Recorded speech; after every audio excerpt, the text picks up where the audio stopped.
Hi, and welcome to this special webinar hosted by IT School.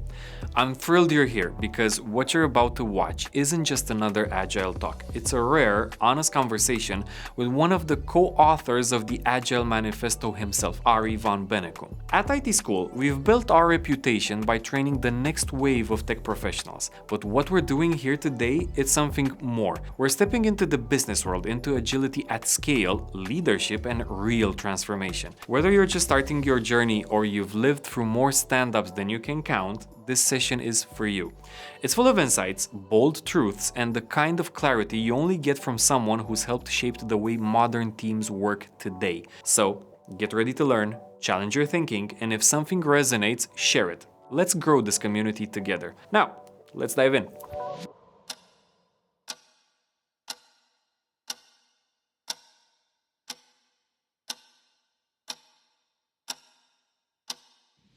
So, I just want to start off with welcoming everyone. Today's session is going to be about the true essence of Agile and how we make it work in today's world. For those of you who don't know me, my name's Vlad. I'm an Agile project manager on one side and the trainer and mentor at IT School on the other side. So I kind of like to tackle both worlds, both the business and the educational world. I spent some years working with teams to bridge the gap between Agile theory and Agile reality, and that's exactly what we'll be discussing today.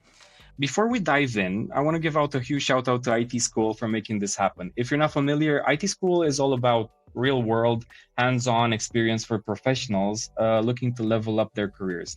We focus on practical skills that actually make a difference in today's job market because, let's face it, in the real world, it's not just about knowing Agile, it's about making Agile work.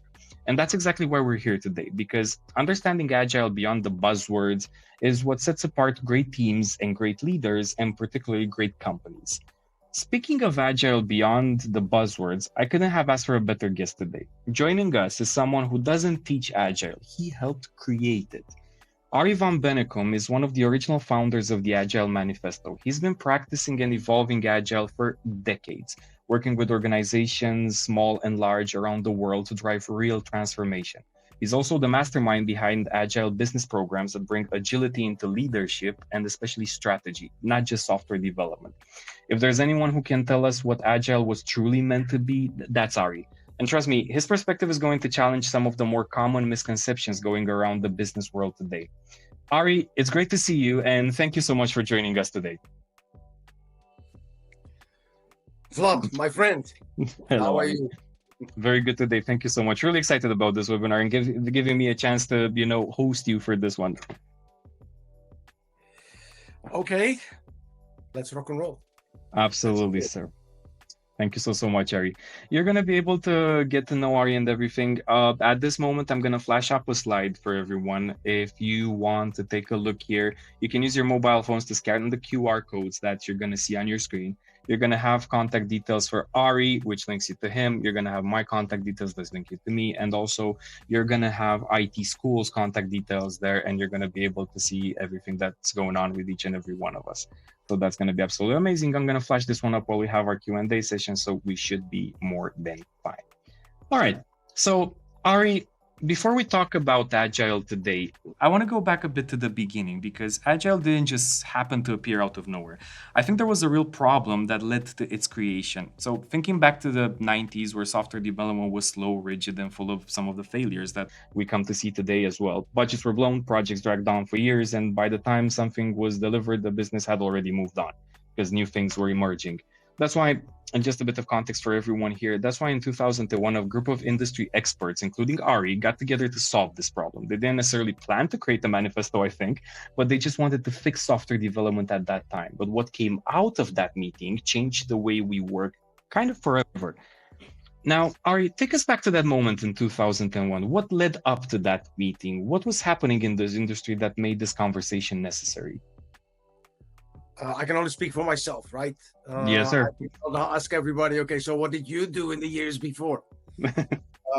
So my story is that in November 1993, I became part of a project at the Dutch governmental organization. I was one of the people of the technical design team. The whole thing was like 30 people. the technical design team, 3 people. And then it was May the year after, and after 7 months of full-time work of 30 people, you just said, oh, you know, then things are delivered, but the organization has moved on. It was just stopped. It was not about moving on. The project was just stopped. And it was literally a meeting at 10 in the morning. Guys, can we all get into a room? So 30 people in this room, most of them external people. And like 15 minutes later, everybody was just standing next to us going home because it was done. And I made a promise to myself because I was quite upset with the way public money was wasted, right? If you have 30 people, 7 months full-time working, and then you just decide to stop a project. For me, that's the category of BS. Yep. This is what you can't do. Especially, I mean, you shouldn't waste any kind of money, but especially public money, you should really be careful how you spend it and make sure it's valuable. So what I did is I took my car, went to the office. At this time, we had 6 managers at our office. I spoke to 5 of them before lunch, and I said, I'm never going to do this again. And of course, I knew I had the risk of being fired. But I think like maybe 2 weeks later, one of them gave me a call and said that I have something for you. And then I got into the world of, some people might know it, you know, like rapid application development, which is one of the very early versions of, you know, what we call Agile today. And I started working on it, and I started the pilot project, and then I got invitations within the company. Ari, can you help on a proposal for a commercial project, and another one and another one. As well, I became very active in doing trainings and masterclasses at that time already, of course, rapid application development. And I became very active in the community. And the community is like the community is today, right? It's having bad pizzas after office time and talk about, okay, what went wrong, what went well, how did you do it, how did I do it? Those kind of conversations. Became very active myself in the DSDM community. That was from the summer of 1997 forward. The DSDM consortium had started a chapter in the Benelux, you know, Belgium, Netherlands, Luxembourg. They had a certification day in Utrecht here in the Netherlands. I was part of it. Got my first certification, got invited to participate in work groups and task forces, or whatever you call them, and was very often in the UK because headquarters was in the UK. And then it was February 2001, and I got a call from Mary, who was running the back office of the DSDM consortium at 6:20 in the evening, and said, hey, Ari, can you fly Saturday morning to Salt Lake City? Because that's quite the call. We have a conference there. And I said, yeah, we can do this. I said, I have to check with my wife. Very important. I was married at the time. And maybe I shouldn't have written the manifesto when I would still be married. I don't know. But I mean, I said yes. I flew out that Saturday morning. And the rest is history, including the fact that during that weekend, my house was on fire and my wife decided to leave me. So if you want to talk about life-changing moments, you got one. So many aspects of your life had changed in that specific moment, Ari.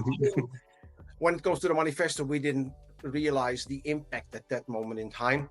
It was Alistair, to my knowledge, Alistair Coburn, who organized the meeting. And you know, it sometimes works when you say, okay, I want to have the meeting with 6, but then one of the 6 says, oh, but you should invite this person and that person. And so in the end, we ended up with the 17 that everybody knows now. And you come back home and it's business as usual. And then a couple of years later, it really got traction. No, that's amazing, Ari. And I can tell that the power of network back then was equally as important as it is today, because I think you were such a body of people that were very knowledgeable in their fields, and just by utilizing that, you were able to produce something that lives today as well.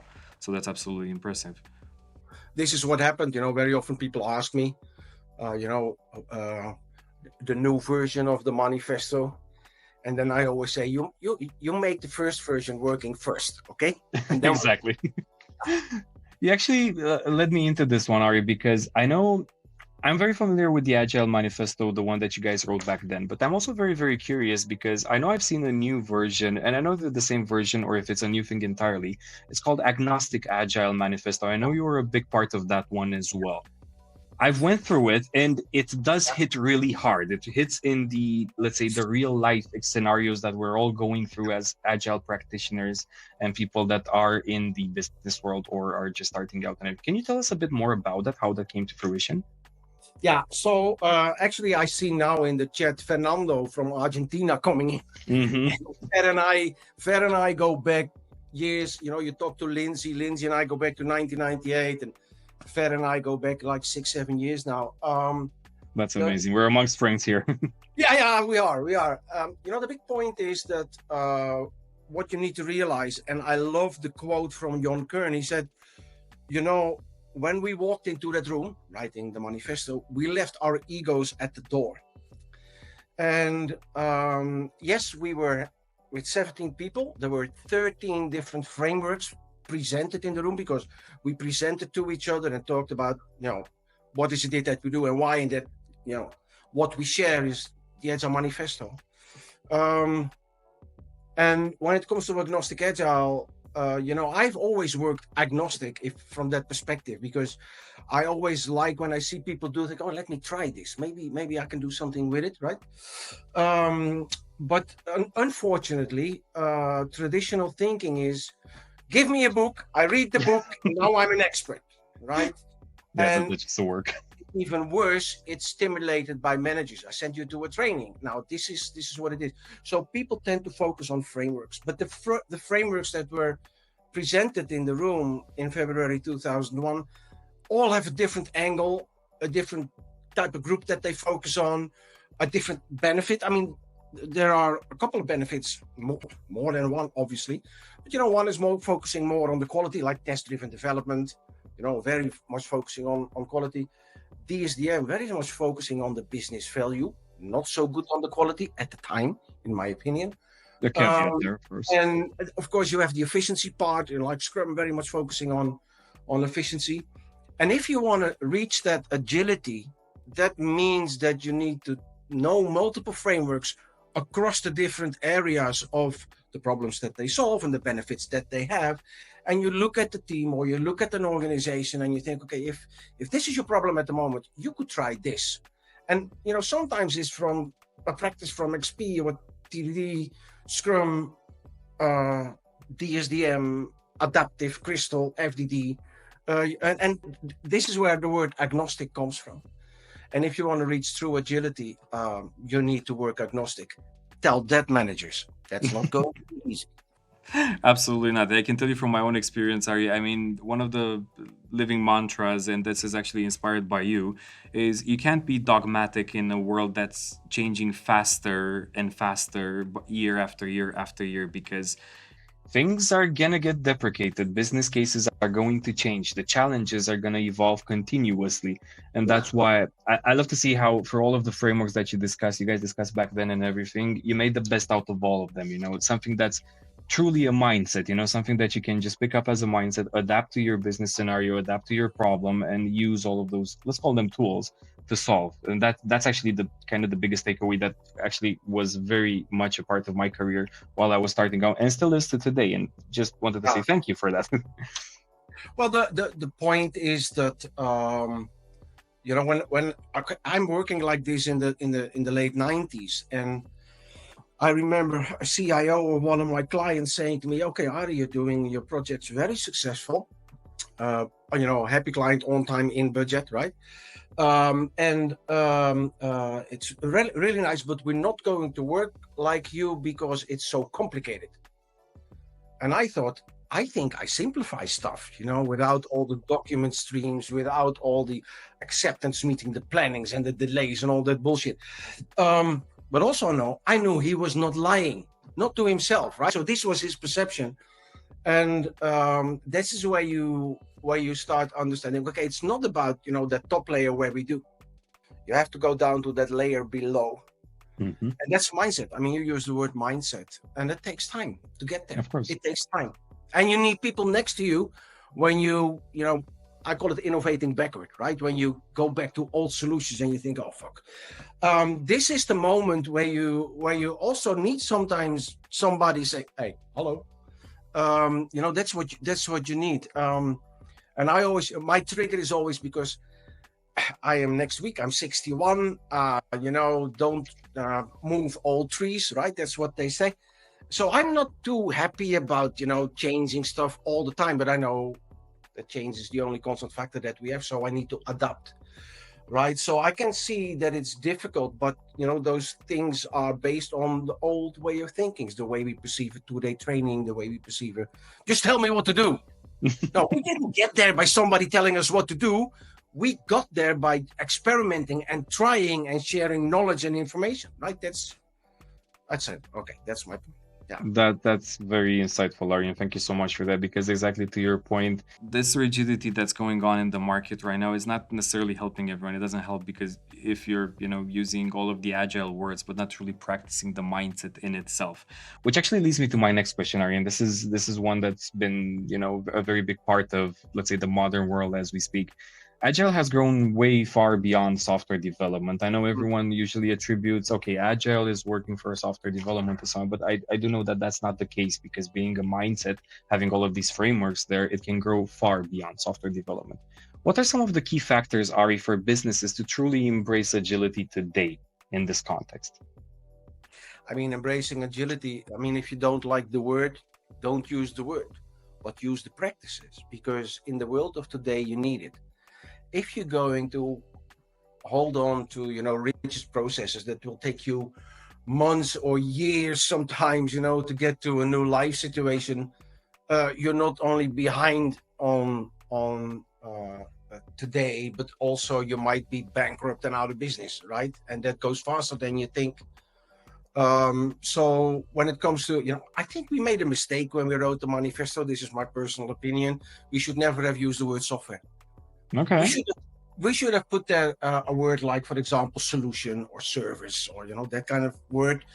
In my time, I was doing projects, but then of course you had software development, because technology is there, right? But we also had the legal department and the marketing department, and security and architecture. So you have all those disciplines working together, and the purpose of Agile is getting valuable solutions to life without delay. Right? And traditional working embeds a lot of delay, so you need to do this differently. That means if your software development team is working Agile and your legal team is not, your delivery will be late. Of course. Because this is how it happens, right? You need to have one delivery. It's one product. If you put a new product in the market, legal needs to be checked, marketing needs to be checked, communication about it needs to be checked, all those things. And if you have one of those teams late, you're late.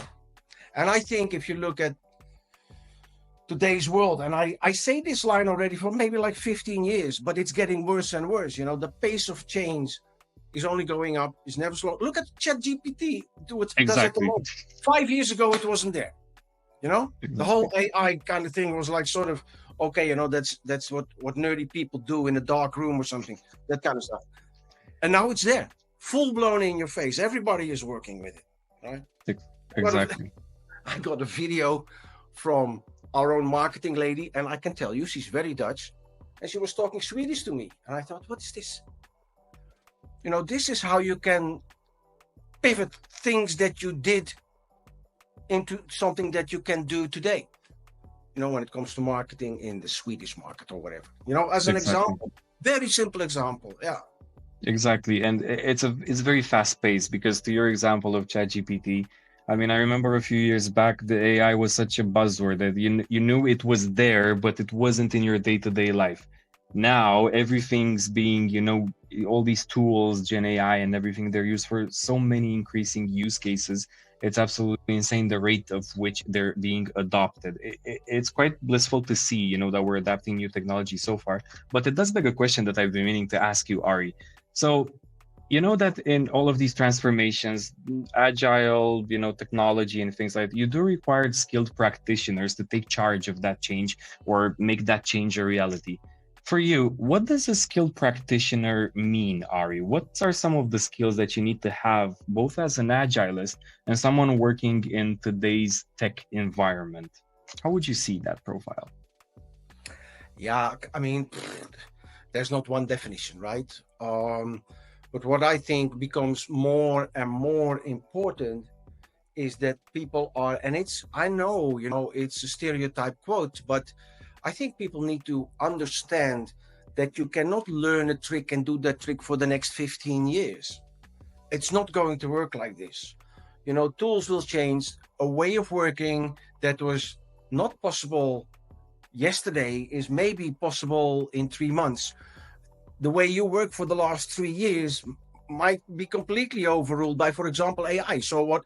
And the question is, okay, how do you adapt to it? How do you get around? So, and I think when it comes to profiles, I think one of the things that was in my time, when we did the waterfall work, the waterfall was not only the way we worked in projects.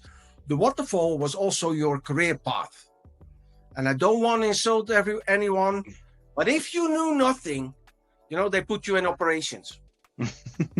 Right? And then you started to learn, and then you software developer, and once you were up, for example, as a technical designer, you would not develop anymore, right? Because you made that step up in your career, which is basically bullshit, right? And now, especially, where I always apply the thought that if we're in a team together working, like 7, 8, 9 people, we are working on something, and somebody drops out for whatever reason, I need to be able to step in and help that person.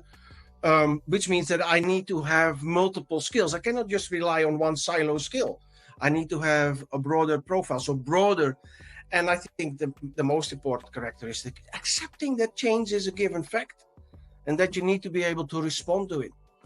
That's so important. And I miss that a lot when I talk to people. I hear it's 2025 and then I hear people talking and I think, oh my God. Now, we're till 2027. Let's see what happens then. So the world's going to change so fast, Ari. And it's actually very interesting that you said that, because you know how in most agile iterations that you see in companies and implementations, you have your classical roles. You have your product owners, you have your product managers, you have your scrum masters, you have your testing team, developers, and so on and so forth. And I absolutely love that you say that you need to wear multiple hats, just know a bit of everything, just dip your toe in this area, in this area, in this area.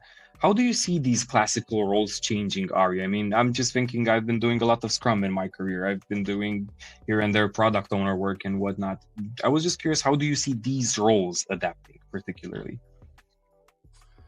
Those particular roles, well, I think, for example, when you are a product owner, a real product owner, AI might help you a lot, in predictability, in simulating, that it can and really help. What I think, once you have the mindset going, it's also good, because then you can make an extra step, a quantum leap if you want, with the proper tooling and knowing how to handle them. And I think if you have those kind of roles, I think maybe the most important one is that you understand it's a role. It's not a function in the company, it's a role. And if you and I are in a team and you're the scrum master, and I hope not, but let's say you break a leg on the way home, somebody needs to be able to step in and take that role. And it would be idiocy if nobody of us can do it. Because one of the things that I experienced in traditional working is that we would sometimes wait for people because they were not there. Yeah, but he's the only one, or she's the only one who knows, which is nonsense. And this is why I love pairing and having, the broader, all the 4I principle, but also the wider role of people, and being able to, you don't have to do everything. I think it was the late Mike Beadle who said that, if you look at the definition of done, you should be able to do at least half the tasks. And I like that one, just as a thought to understand, hey, where are you? So don't tell me that you know everything. There's still a lot to learn. Absolutely. And I think that's going to be a constant ever so changing. There's always going to be something to learn. There's always going to be something new that's appearing on the horizon that you're going to have to adapt to. And I especially love, Ari, that, this all brings me back to being a bit cross-skilled, knowing, as a Scrum Master, you can know a bit of the product world. As a product owner, you need to be a bit more savvy, when it comes down to new tools, technologies, because it's, I think personally, it's about data and the flow of data. Data has become such a big portion of everything that you do. Take AI, for instance. Your AI is only going to be as good as the data set you feed it and what it learns from it. So, exactly. And I think data right now in 2025, I think, is such a pivotal part of everything that we do, especially from a technological perspective and how it's going to shape the world of tomorrow. So what's your take on that, Ari? I mean, do you see data becoming, how do you see it being utilized? Especially what is Agile, how does Agile embed to all of that? I know this is a topic near and dear to you, so that's why I wanted to get into it. Let's talk about data. And I'm not talking about big data or digital data. Let's just talk about data, right? If I'm talking to the business in a workshop and it's about setting priorities, when you want a requirement, you need to make clear, okay, what does this requirement, this story, what does it bring? Right. And I think you need to be able to quantify. So that's what I always do in my workshop, right? So you need to quantify. So in the past, I know I'm almost 61, but in the past, I would try to extract in that workshop the data from the people, because you say everything is important all the time. And then I would say, okay, can you explain how often, how many, how much, those kind of questions. And then you will say, this is a significant part in the overall value that you're trying to achieve. Now, these days, we have the digital data, of course. You already mentioned ARIE, which is the next step, even based on data. But this is why at Early Friday, where I'm very happily working, why we have Agile coaches, Agile professionals like Scrum Masters, product owners, but also we do have people who are really keen on data, data engineering, data analysis, to understand, okay, and then you have that blended in service offerings. Yeah, absolutely, and exactly to your point, Ari, if you have these roles that are working and they have proper data that basically can equate to knowledge, they're just going to be a force multiplier for the teams they're working on. Well, I'll give you one example, and then maybe you want to go to your next question. But we were working in the let me put it properly, in the manufacturing industry. And there was a service entry on a website that they had, where customers could come in if there were problems with the products that they procured. And it was time to refurbish. So we talked about everything. Okay, not just copying an existing solution. Okay, tell us how important. Then they had a way to get into that website. It was highly secured, protected, blah blah, and it was so complicated. Say, guys, this is not this is not an easy one. How important is it that's going to be like this? And they said, this is so important. 98.5% of the people that come in to this solution use this entrance. And then one of our guys said, okay, I got the data here. Actually, it's 0.5% because everybody is coming in via a backdoor. So this is the difference between digital data and what people think, the wishful thinking. So, and then decisions are easily made. Exactly. It's the real thing, that concept of empiricism, observations of reality that actually gets you through the day. Awesome. Thank you so much for that example, Ari. And I'd love to hear more examples. And I'm actually curious about one thing. Companies today, especially after pandemic times where we shifted ways of working, we went into hybrid. Now there's a trend to go back to the office and so on. So it does require some adaptation for everyone. I'm actually curious, Ari, in your experience, what are some of the, let's say, downfalls that companies are doing when they're trying to scale Agile and agility and so on? Because I know there's a lot of movement right now. But I'm really curious about your perspective and in your experience, of course, because I know you do a lot of consultancy work as when you help companies, scale and become better versions of themselves. What are some of the things that they're not doing right or could be done a bit better? Difficult question. I think when it comes to what companies do, is most of the time what leadership teams say that must happen. And I think the biggest issue is that most leadership teams have no clue what they talk about. So they go into traditional thinking. So they adopt frameworks. One framework, that's how it's going to be. And here comes the worst part. And I see we have 128 people now. Those of who are an Agile coach, you might have worked on an Agile playbook. This is how we do Agile in the organization, which is about the biggest nonsense, because within a team, you should be able to define which Agile practices help you most, as long as you are taking care of the connections and dependencies with other teams that you might have, right? So the whole thing about the biggest mistake about scaling, but I think Agile in general, is that it's the traditional thinking. And yes, some of us might be thinking traditional. I meet Agile coaches that really scare me, because I think if you call yourself a coach, an Agile coach, I expect something from you. And they have really, with a smile on their face, they can tell me there is no need for them to work Agile themselves. Man, I get That doesn't make sense. Yeah. strange parts of my body when I mean, you can't be serious. But companies pay them a lot of money because they have a certificate.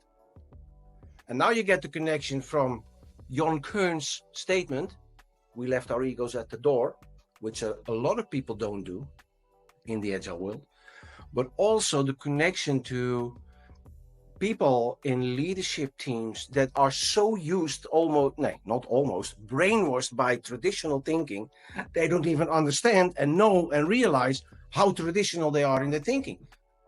They send people to, I was once a client somewhere in Europe, a client and a proposal for a transformation, and they didn't accept the proposal. And they said, no, we hired a coach. They hired one coach for 2,500 people. Impressive. I thought so. I would like to meet that coach. I mean, I want this person. If this person can do the job, I really want him on board. Yeah. I can tell you, he was not able to do this, right? And that's on the management side. You should realize what you ask for, right? And this is, for example, when I go into Agile transformations, not only from non-Agile to Agile, if that even exists anymore, but also just going to the next level, I start with the leadership team, because they need to know they have to lead this change. They have to role model new ways of working and thinking, right? If they don't, nobody will, right? So was I answering your question, actually, Vlad? You are, Ari, and you actually answered 3 more that I had, because... All right. Okay. Because to be honest, I was really curious, how you have that conversation with leadership, because at one point you might be thinking you're doing the right thing by your teams, by your company and everything. But how do you, let people know that, hey, this just might not work? Because, there's also a question of job security. There's also a question, I don't want to be too loud. I don't want to be, et cetera, et cetera, et cetera. All of the symptoms there. What would be some advice for someone that truly wants to make this change for their companies? Let's say you're not in leadership. How do you take that conversation up to leadership? Well, I think if you want to make that change, so management teams want that change. Maybe even people in the delivery and development teams want that change. The Agile coach wants to bring that change. Whatever is going on, you need to role model. And, like a couple of minutes ago about the profile of people, you need to understand that your way of working is not fixed, especially not in an Agile playbook. You need to be open, because the frameworks that are available, they have their practices, but maybe tomorrow some smartass comes up with something and you think, wow, that's amazing. Try it. I mean, maybe it works for you. But the big risk, and I want to give you an example about it, the big risk is innovating backward, right? The point is, if you're going to do something that you never did, or maybe not in this way did, when it goes wrong, you don't have the solutions because it's new, right?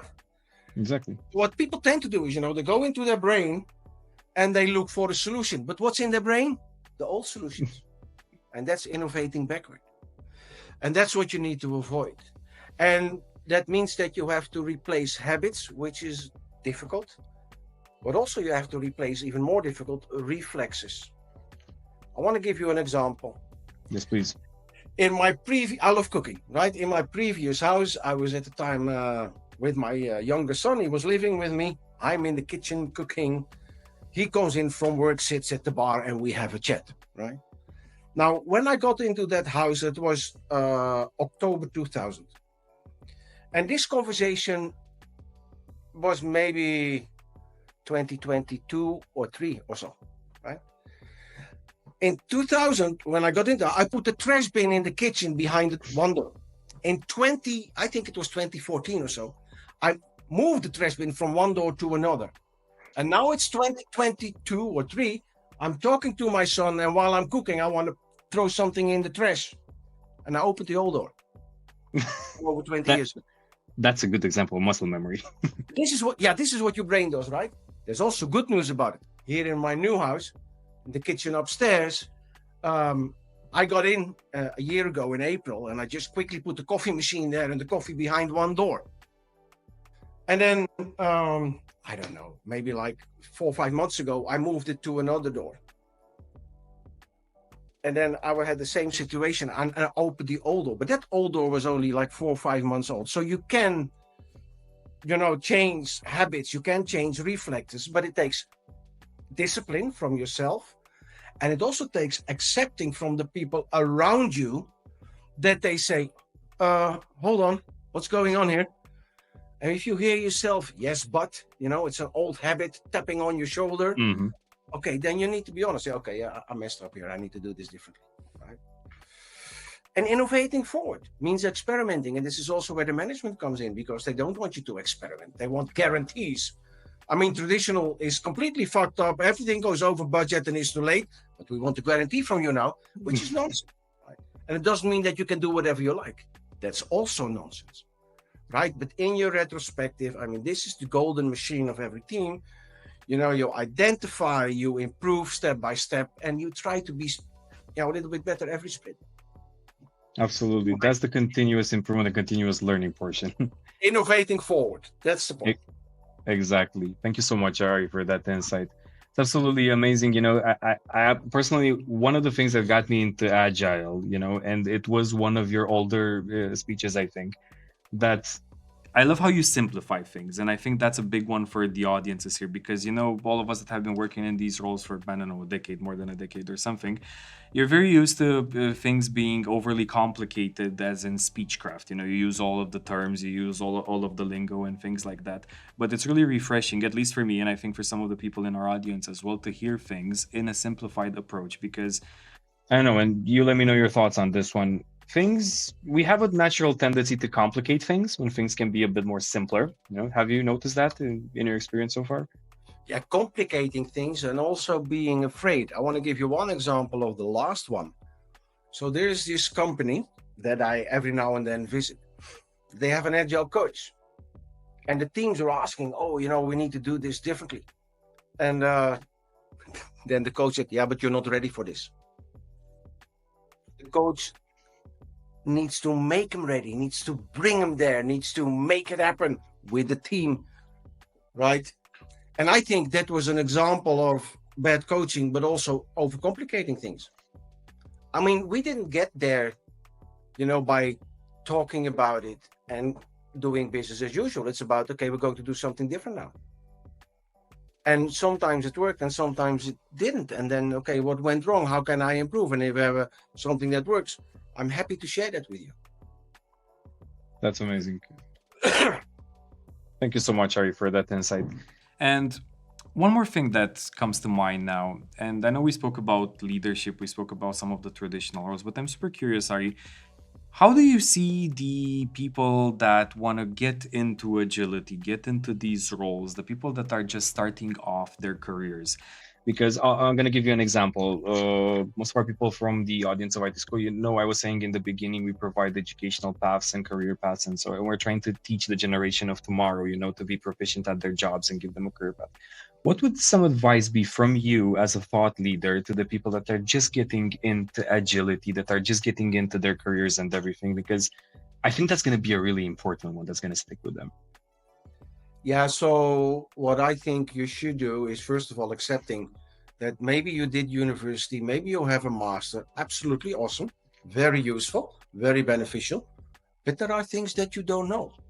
So if you go, let's say you do a software development education, right? Yep. And you go into a team. Number one is that the team should apply pairing. Pairing, it gives you such a learning curve that's amazing. And then for the, let's call it the junior that is joining, is now working with less junior people, and then you can see, and then in a team you can ask at one moment in time, for example, and that doesn't need to take 3 years, after a couple of months or whatever, you can say, is it okay if I try the role of Scrum Master for a sprint? Because then you can find out if it works. And that's what the other things as well, right? Okay, can you do a little bit more of this, a little bit more of that? So to try, and then you get that wider profile that I talked about, but also you get really valuable for your team and for your client, right? And I remember when I was in my career, every step in the waterfall, you needed to stay more or less like a couple of years, right? A couple of years as developer, a couple of years as technical design, a couple of years as a... And I've seen in a digital factory where they really were working very well agile, people growing in 3 years from leaving university to being a senior on the team. And that's because of those principles, right? So that's the recommendation that I give. Find a place, start working, and start pairing, and then you need the team to allow you to, take a role that you didn't have before. And then because you pair, you'll be okay, right? So absolutely. And I can echo that feeling, ARIE, because I think some of the most successful young people that I know, or people that are, just starting off, they have this magic factor of curiosity. Exactly as you said, if you're doing a software developer role, be curious about what else is out there. Be curious of how it works on the other side. Be curious what the Scrum Master does. Be curious, because that, I think personally, and this has been my experience, curiosity is kind of the best medicine you have for dogmatism. You're curious about something, you're not gonna bury your hand in the sand and just do that. So it's lovely to see. There's an English expression that said curiosity killed the cat, right? But it did die happy, I think. So I think that more than we know in the metaphor, cats have been able to save their own lives because of the fact that they were curious, right? So I think that's a good part, especially in the dynamic world of change that we live in at the moment. Precisely. So there's the experimentation portion as well, and you get to that, and that's actually what kind of drives you forward. Thank you so much for that, ARIE. Well, I think I'd love to hear from our audience now. So everyone in the audience, if you have questions for ARIE, now's the time to write them in the chat. And let's take some questions to see where we go with this. So chat's open, guys. You can find it on your right-hand side of your screen. Start typing away. Everyone's super friendly here, as you notice, so don't be shy on this one. There must be questions. Oh, of course. We got to writing that manifesto because we asked ourselves questions, right? Absolutely. So come on, ask your question, because that will help you to make maybe a quantum leap, right? Because exactly. It might be somebody who has the answer. In the meantime, I'm just going to put the contact details are here. So if people want to reach out and to see some of the stuff that you've been doing so far, they have those credentials there. I'm not seeing any questions come through. Let me check the Q&A tab as well. We do have a lot of questions on the Q&A tab there, so that's absolutely amazing. So ARIE, we have one from Christina. Yeah.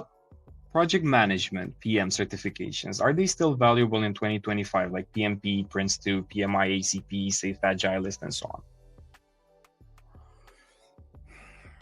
Oh, let me think. Now, first of all, in essence, there's nothing wrong with any certificate. I mean, if you have a master degree, that's a certificate as well. If you simplify things. When it comes to certificates, I think the big mistake is that leadership teams, managers, middle managers, they think when somebody has a certificate, it's all good. That's the big problem. But a certificate at least shows you that you have some sort of bottom line knowledge or skill or whatever that you're certified on. And I know if you're an external, you work for your clients, they won't even take you without that certificate, and your knowledge might exceed the knowledge of the certificate completely. But if you don't have so find your own way in that, right? But if you do it for yourself, make sure that you not only have the certificate, but that you really know what you're doing. That's awesome advice, Ari. If Thank you that so makes much. sense, right? Awesome. Christina, if you're happy with that the answer, please do let us know in the comments in the chat section. Thank you so much. All right. Quite a powerful question from Victor here. The first principle of the manifesto states that our highest priority is to satisfy the customer through early and continuous delivery of valuable software. How do you push for innovative ideas that might not yield the best results for the customer in the short term, but might be really impactful in medium to long term? Such a good question, Victor. Yeah, but this is so first of all, when you talk about innovation, first of all, you need to embed innovation in, let's say, daily operations. Innovation is not, okay, guys, once every 3 months, you're allowed half an hour to create an idea or something like this, right? You need to understand that on the day-to-day basis, when people interact and they're working on products and solutions, they might have ideas. You need to capture those. When you have it, you have to identify, okay, what could be the potential innovation? And sometimes your innovation might, literally help you in the here and in the now. And, because we have this problem and if we have this new thing, okay, that really helps. Okay, that's a concrete one. The other one is, let's say, I don't know exactly 20 years ago. I had a conversation 20 years ago with somebody claiming that this person that developed sort of a Netflix kind of environment, and then later on, the streaming service came in and became hot, and they felt like sort of pissed off because they missed it. So you need, as a company, as a leadership team, you need to make sure that you have part of your organization working on innovation, and it's not free format, do whatever you like. Right?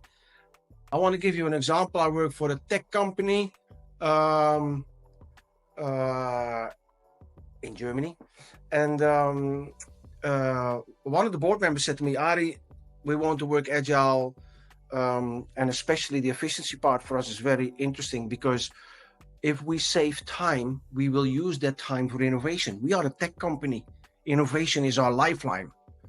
And I think innovation becomes a lifeline more and more too. And as somebody saying, hey, if anybody should be agile, it should be the governmental world. Well, you can say that again, yeah. But, there's still a lot of work to do. So take your challenge, right? So, yeah. I see a question from Catalin in the chat. Shall we take that one? Yep, absolutely, Ari. So how can a Scrum Master overcome people's strong resistance to pairing working together? Physical violence. If only it were that. Okay, so here is the point. Resistance will always be there, and when it comes to pairing, it comes into people feel like, oh, you're coming into my private environment, my personal space, right? And I can understand that one. But there are two things. Okay, just give statistics. Okay, you know what can it be? What can be the benefit be? What does it bring? But also, I think it's fair to say, okay, we're going to do this for 2 sprints, and then we see how we can make it work. We do a retrospective every sprint, and then we're going to do it to see how it works. And I know that some people don't like pairing. I know this case, right? Because we talk about pairing. But for example, saying, okay, you will pair at least, 4 or 6 hours a day. And then you have some individual work if you like, as long as the plan board and the tasks that are on there are moving forward, we're great, right? But the pairing has a reason. The pairing is for sharing the knowledge, making people grow, and also making the team not depending on the knowledge of one individual person, because that will slow down the team. And agile working is moving away from an individual task to team delivery. So if somebody doesn't want to pair, they create the potential risk of delay. And that's what they should realize. Am I answering the question? I hope so. I think so, Ari. I think we're good there. We have an interesting one from Andrea here. She says she works in a company that all teams have a person with double role, basically Scrum Master and something else, developer, QA, etc. It's quite a struggle sometimes to balance the role. Do you have some advice for that, Ari? Yeah, I think there are two things, right? Being able to do multiple roles and doing two roles at the same time. Simple example. If you are a team and you have a velocity as a team and you are both developer and Scrum Master, and now the impediments come in that the Scrum Master needs to solve.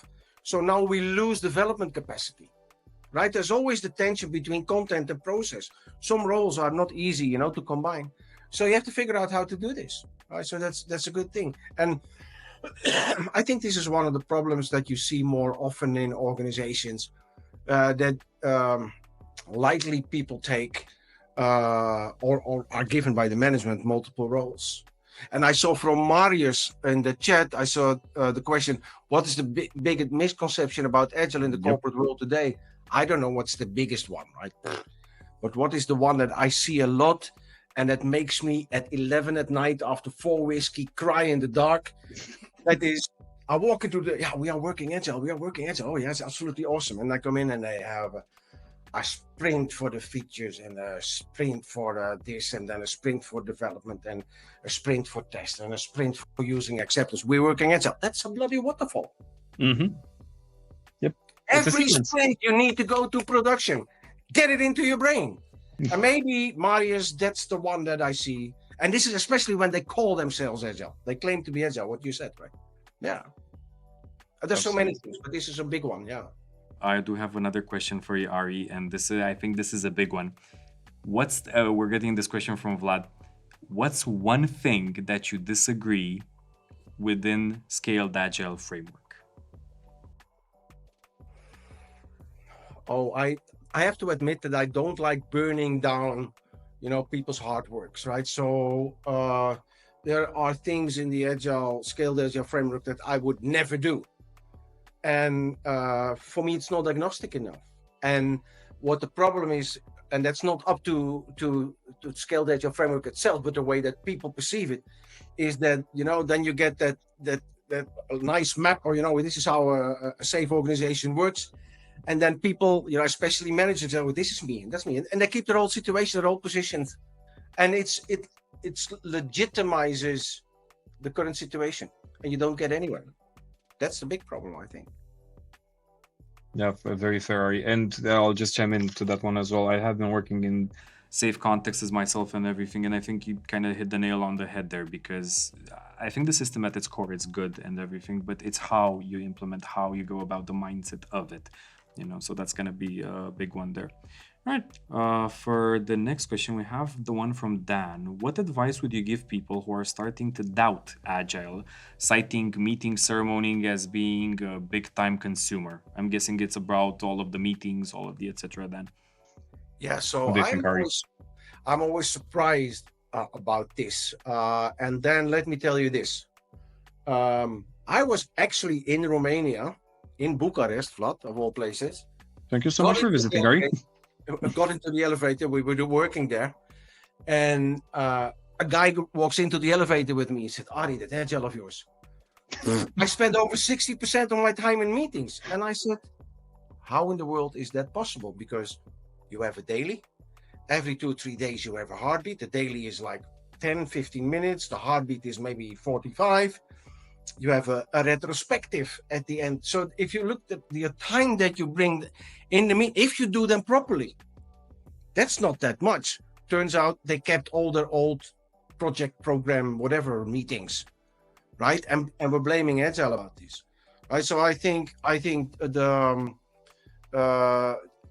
you have to understand that one of the biggest problems that we try to solve with the Agile way of working is based on the interaction concept in there, and is that when people especially send remote and written communication to people, people read and start having interpretations, and interpretations are wrong and every day different, because your interpretation is then depending on your education and on your experience and on your mood of the day, if you slept well or not, those kind of things. So you need to take out, because we always have assumptions and interpretations, you need to take out. The way you do it is sitting at the bloody table. Progress reports are always outdated unless you have a daily and you update your plan board and your burn down and everything, so we know where we are, right? So you need to understand, why are we doing those ceremonies or rituals, right? Why are we doing them? They have value. If you do a heartbeat where you take out all the assumptions and interpretations on the functionality, it saves you so much time. That's why you do it. This is where the work happens, and in between you do production, right? But this is where the brain work happens. That's what you need to realize. And again, I think a lot of people don't. I can't wait to quote you on that, Ari. You've given me so much ammunition today. All right. I think just judging by the time here, I do want to take one more question. That's actually quite interesting. We have a question from Daniel. He's asking, how do I implement Agile when developing solo projects or with a small company? Do I just research? Go back to the basics. I mean, you don't have to talk to yourself because you know, right? But for example, if you look at things like having a daily, having user stories, having a definition of done, looking at your velocity, the way you estimate, stick to it for yourself. If you do it on your own, stick to it, and it will help you to guide. When I work a lot, especially since COVID, I work a lot at home. Of course, I always have a plan board on my desk. Always, to make sure that I don't forget anything, and also to make sure that I don't have too many open items, not too much work in progress. Of course, so it helps me. Start doing it, and you'll find your way. Absolutely. Wholeheartedly agree with that one, Ari. And we have one more from Veronica, which I think is really interesting because you hit on this a couple of times, Ari, in the previous questions. And the question is, how can we properly report in an agile environment? Yeah, so the way I like to do it, I mean, I love paper and Post-its, but that means that you have to use them in the proper way. So what I do is I have preferably the epics with the stories in Post-it, different colors on the wall. I have a sprint backlog on my plan board. I have everything that I do visualize, I have a burn down, right? So everything is there all the time. If you extend that a little bit, for example, I always say to my client, come on in, just look at it and you know where the team is, right? And then the client said, oh yeah, but Ari, I'm not always in the country. I said, okay, give me your email address. I will send you every morning a photo. So now you know. And then on the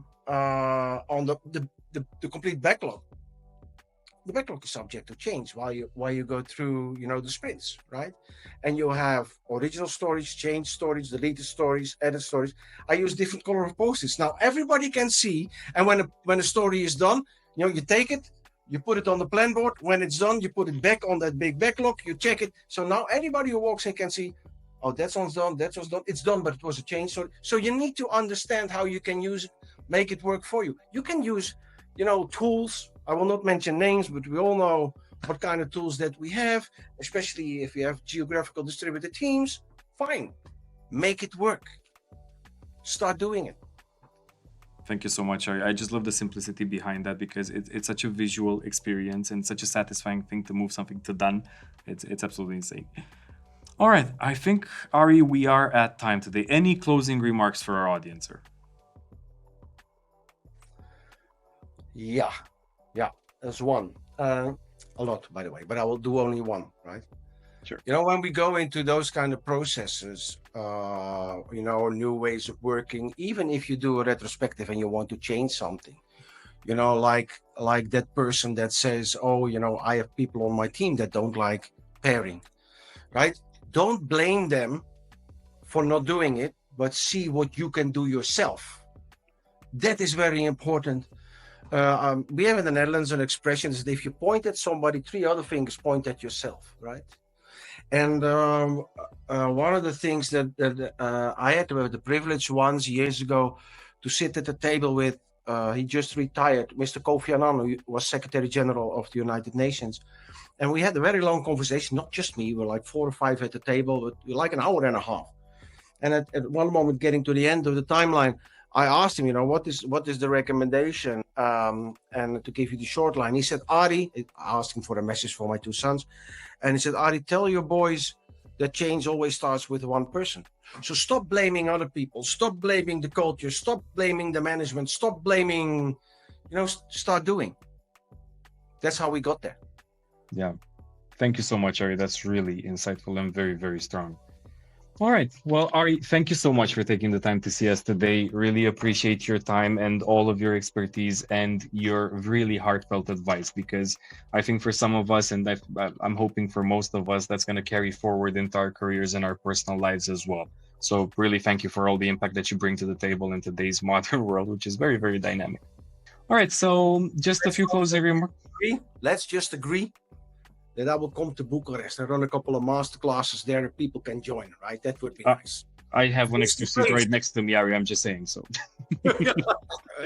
I'll be right here waiting for you, sir. All right. So thank you so much to everyone for joining. You're going to get the recording for this webinar in your email really, really shortly now. So thank you so much. Also, more details you can find out with IT School. So you have the itschool.ro website. If you want to know more about myself or Ari, you have our links there in the slides that we shared. You can also watch the recording to get to that. And thank you so much for joining. Ari, I think it's up to you, sir, to just take us offline. Yeah, that's me. I have to do this. Before I thank everybody online, I would like to thank you and your team for making this happen. I love doing it. Maybe we can give it another go in a while, or one of those master classes on site. Absolutely. Absolutely. We'll be ready for you, Ari.